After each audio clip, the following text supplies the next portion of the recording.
حدیث شریف میں ہے کہ جب تک روح سینے اور گلے کے درمیان میں اٹکی نہیں، اس سے پہلے پہلے توبے کے دروازے کھلے اور اللہ تعالی ہم سب کو ہر طرح کے گناہوں سے، کمی کوتاہی سے توبے کی توفیق عطا فرمائے۔ وَتُوبُوا إِلَى اللَّهِ جَمِيعًا أَيُّهَا الْمُؤْمِنُونَ۔ اللہ تعالیٰ کے سامنے توبہ کرنا بہت ضروری ہے۔ اصل تو وہ ہے وہ راضی ہو جائے۔ حدیث شریف میں ہے کہ ایک شخص کو خیال آیا کہ بہت غلط کام کر رہا ہوں، یہ تو سارا گناہ اور گناہوں کا دلدل ہے، لیکن جہان بھر کا گناہ کر چکا تھا، کوئی چیز بچی نہیں تھی۔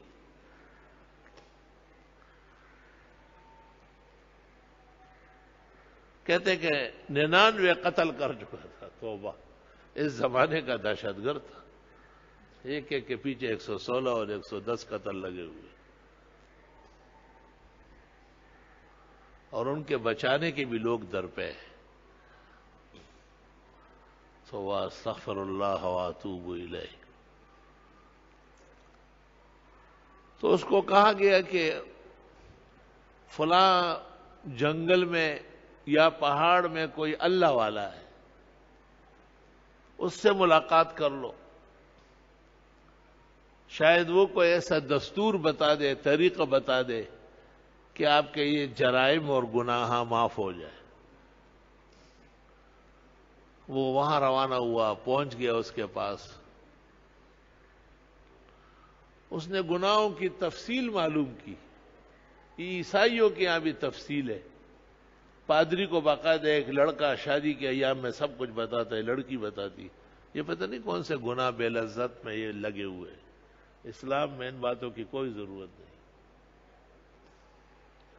اسلام میں گناہ سننا بھی گناہ ہے، بس منہ بند کرو، جو کچھ تم نے کیا اللہ کے علم میں ہے۔ آپ کا اپنا اعتراف کافی ہے۔ ان العبد اذا اذنب ذنبا ثم اعترف اے اقر على نفسه بالذنب علیہ وتاب توبۃ تاب اللہ علیہ۔ بخاری جلد ثانی صفحہ 701۔ حضرت عائشہ کو آپ نے ایک موقع پر کہا، بندہ جتنے بھی گناہ کر لے اور دل سے توبہ طائب ہونے لگے اور اقرار کرے کہ واقعی میں گناہ گار ہوں، اللہ اس کی توبہ قبول فرما دے۔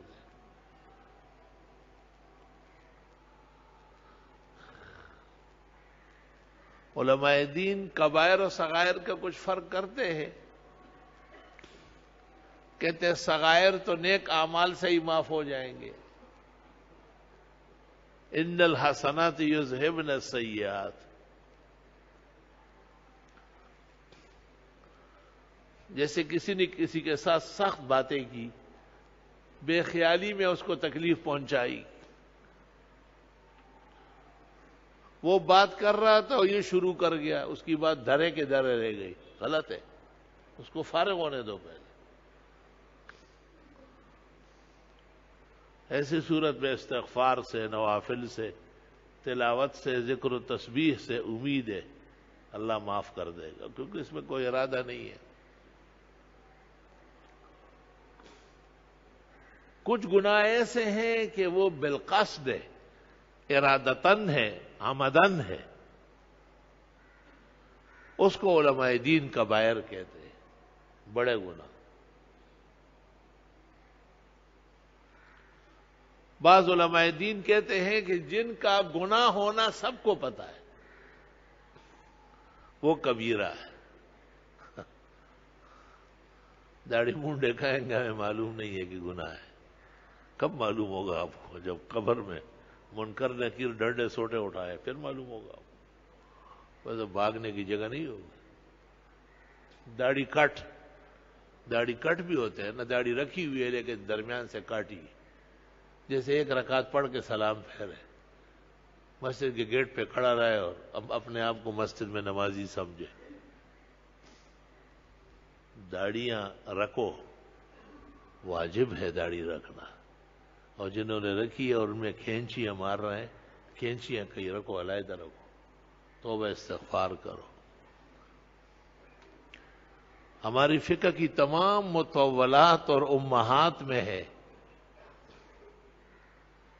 وَحَلْقُ اللُّحَىٰ لَمْ يُبِحْهُ أَحَدٌ مِّنَ الْعُلَمَاءِ، داڑھی مونڈنا کبھی بھی کسی زمانے میں بھی عالموں نے جائز نہیں کہا۔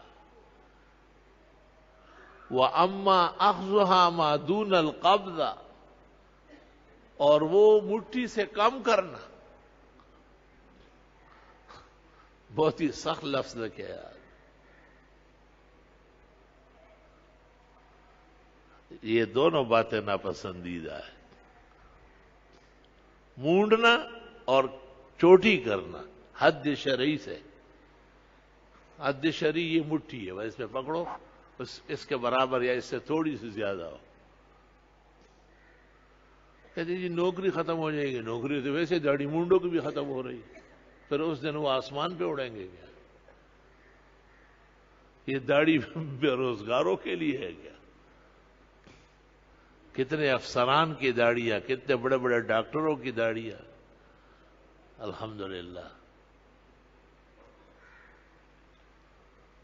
اس دن ایک مجلس میں میں نے ایک شخص دیکھا، ماشاءاللہ پوری پگڑی، مکمل داڑھی، اور قمیص کی بٹن پٹی بھی دائیں بائیں پہ۔ میں دیکھ کے خوش ہوا، کہنے لگے تبلیغ میں ایک ڈاکٹر صاحب تھے، اس نے کہا میں گلشن اقبال جامع مسجد احسن میں جمعہ پڑھتا ہوں، وہاں کے مفتی صاحب نے بتایا ہے واسکٹ، قمیص، صدری، شیروانی، عبا، جبہ، مرد اور زن سب کے یمین الیسار ہوگا، بٹن پٹی دائیں بائیں پر ہوگی، جس طرح ہم نماز میں ہاتھ باندھتے ہیں، یہی طریقہ۔ اس کے خلاف کوئی روایت نہیں ہے، کوئی اجازت نہیں ہے، بس غلط العوام ہے، خیال نہیں ہوا، خواہ اولیاء ہے، خواہ محدثین ہے، بڑے بڑے مفسرین ہیں، فقہاء، یہ خیال نہیں ہوا، بے خیالی ہے۔ وہ کون ہے جس کو ہما مسائل کا خیال رہتا ہے؟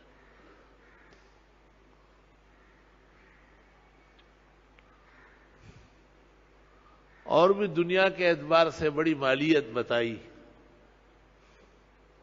کہ 70-80 میلوں کا مالک ہوں،